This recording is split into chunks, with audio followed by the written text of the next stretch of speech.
Welcome to New York City, the city of dreams. But for some tourists, this can become a financial nightmare if you come unprepared. Many underestimate how quickly this city drains your wallet, from taxes to overpriced items and experiences to confusing tipping culture and currency exchange rates. So to make sure your trip goes amazing, here are 5 tips you must follow before spending a single dollar in New York City.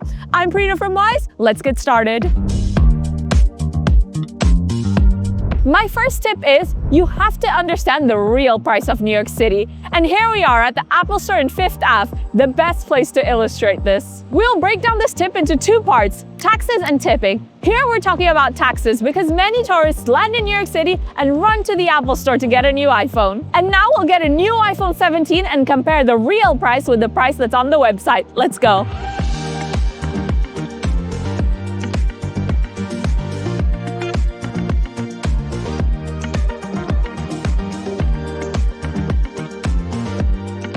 The 5th Avenue store is iconic for a reason. It's incredible inside. I headed straight for the iPhone 17 to pick a color, and honestly, this year's green really stands out. You can see the price right there on the screen, starting at $799 for the base model. But as you're about to see, that number changes by the time you reach checkout. We did it, we bought the iPhone 17, and you saw the prices started at $799, but you're probably not gonna wanna lock it to a carrier since you're taking it back home. And with the state sales tax included, this was actually $902. Very different from the $799 we saw. Of course, this is still noticeably cheaper than in Europe, for example, but just keep in mind, when you shop here, the price you see is not the same at checkout when the sales tax is included. And it's not just for big tech. That sales tax gets added to almost everything here, even a simple breakfast. So whenever you get the bill, expect to see that extra state tax tacked onto the final amount. The second part of the real price rule is tipping. You must be prepared to tip every time you come to a restaurant or a cafe, like this one.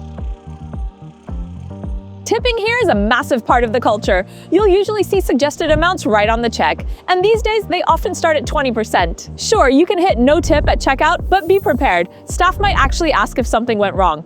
In the US, a tip is definitely expected. Tip number 2 is about money management, cash and cards. Before arriving to New York, plan how you'll handle your money. First, you'll probably need some cash. I went to America's first pizzeria and discovered they only take cash. Had to use the ATM right there. So be prepared. Some places even offer a discount for cash payments. You can also check Apple Maps to find out if your intended place supports card payments. Also, as a tourist, paying with your bank card might not be ideal. How do you know what exchange rate your bank applies and if those fees add up? The best approach is to pay like a local in US dollars, avoiding hidden conversion costs, and there's a simple way to do this. And now I'll show you how to pay without hidden currency exchange fees and find ATMs with lower withdrawal charges. This is the Wise app. You can download it via the link here or find it in the description below. Here in your main account, you can hold money in over 40 currencies. And the best part? The Wise multi-currency card linked to your account connects to all of them at once. You don't need a separate card for every currency. So for your New York trip, just go to your main account, tap Add a Currency, and select US dollar. Once that's added, just tap Add. You can make a top-up from your bank account outside of Wise. For that, let's select External Account. Enter the amount and choose the currency you're paying with, euros, pounds, or any other available. Then pick your payment method. You'll see options ranging from cheaper and slightly slower to faster ones. Once you confirm, we'll convert your money at the mid-market rate with no hidden markups. You'll see the fee for adding that currency right up front. And here's a pro tip. You don't actually have to add US dollars beforehand. If you have money in another currency, just tap your card. We'll auto-convert it at that same mid-market rate for a minimum fee. Once you're set, you can spend like a local, offline or online. Add your card to your mobile wallet for easy tapping. If you don't need the physical card, you can instantly create up to 3 digital cards. You can also add them to mobile wallets, and just like a physical card, use them for online and offline purchases. They come with full card details too. It's all just a few clicks away. Finally, check out the Travel Hub feature. Select United States and you'll see crucial info, like which ATMs charge high withdrawal fees and which ones are cheaper. It's a total game changer for avoiding unnecessary costs while you travel. My third important tip for New York City is to get around smart. And where better to tell you about transportation than right here at Grand Central Station. Taking a taxi is really expensive here. A one-way trip to a not-so-distant spot can cost you from $40 to $60. Plus, taking a taxi is often slower than taking the subway. So here are a few nuances about getting around with public transport in New York City. In the subway, you have a few ways to pay. You could buy a physical Omni card at a vending machine, but that costs $1 just for the plastic, plus whatever amount you load onto it. The smartest option is to just use the card you already have in your pocket, like your Wise multi-currency card. It's called Tap and Ride, and here's the financial hack. You don't need to buy an unlimited Metro card in advance. Just tap your card or phone at the turnstile. Once you spend $34 in fares within a 7-day period, the rest of your rides that week are completely free. You get all the benefits of a 7-day unlimited pass without paying up front. Just remember, you must use the same card or device every single time for it to count towards the cap. Tip number 4 is about tourist shopping in New York City. And what do tourists buy the most? Clothes and souvenirs. Let's talk about both. We're in Soho, a place with tons of different stores and different brands. But when it comes to buying clothes, there's something important you need to know.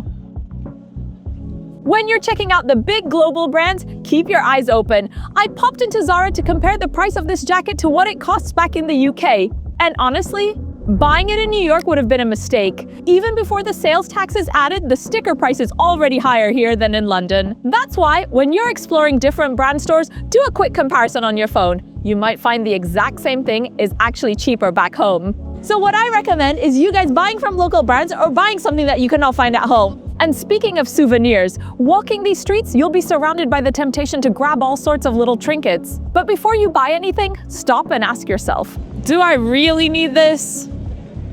Because let's be honest, most of those things will probably just end up gathering dust somewhere. My last tip today is check the price for attractions. There are life hacks that can help you save money. First off, remember that the biggest attraction here is the city itself, and walking around is completely free. You're basically walking through a massive movie set, and it costs nothing to just soak it in. But eventually, you'll want to dig deeper. Observation decks, museums, shows. Here's how to do it smart. Take the Statue of Liberty. You don't need an expensive tourist cruise to see her. You can catch a great view for free on the Staten Island Ferry. Or, for a closer look, take the Rockaway Ferry. It's just $4.50 one way. For observation decks, remember that timing is money. Sunset slots usually cost extra. If you just want the iconic view, go during off-peak hours. The skyline still looks incredible and it's cheaper. As for culture, check the admission policies. Places like the Bronx Museum of the Arts and Socrates Sculpture Park are free every day. The Bronx Zoo is free on Wednesdays, but you have to snag those tickets on the Monday before. That said, iconic spots like the Met or the Museum of Natural History are definitely worth the ticket price if it's your first time. Finally, if you want to see a show, don't rush to buy the first ticket you see. Head to the TKTS booth in Times Square. It's the famous spot for scoring discounted same-day tickets to Broadway and off-Broadway shows. And there you have it, my 5 money tips for travelers coming to New York City. Have a safe journey and see you next time!